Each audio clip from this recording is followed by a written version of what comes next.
The word jihad is mentioned in the Quran about 41 times. The words mercy, peace, and compassion are mentioned about 355 times. Yes, come in. Come on in, Riaz. Sit down, please.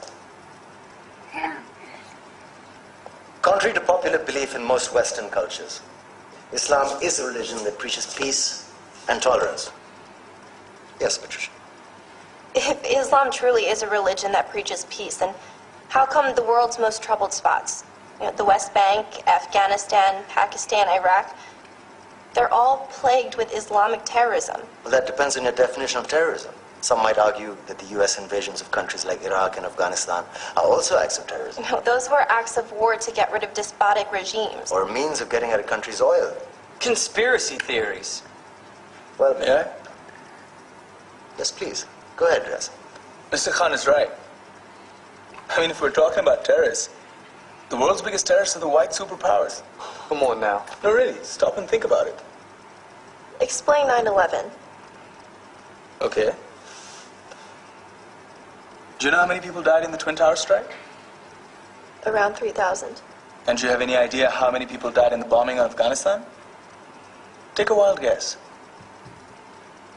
More than 15,000 people died. And that's just conservative figures.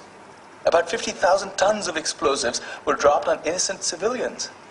Men, women, children. Yeah, but that was because of the Taliban.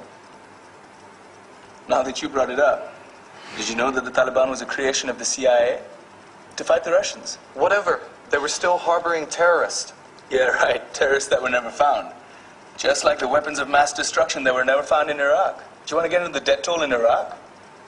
500,000 civilians and counting. And what do Britain and America say when they don't find these weapons? It's simple. They just say sorry. And still refuse to relinquish control of these countries. What are you trying to say? What I'm trying to say is that just because you're American, wear a fancy suit, and call yourself the president, doesn't make you any less of a terrorist. I'm saying that if you don't stop meddling in other people's countries, you will face a backlash. If Muslims like you feel that way, then why don't you get out of our country?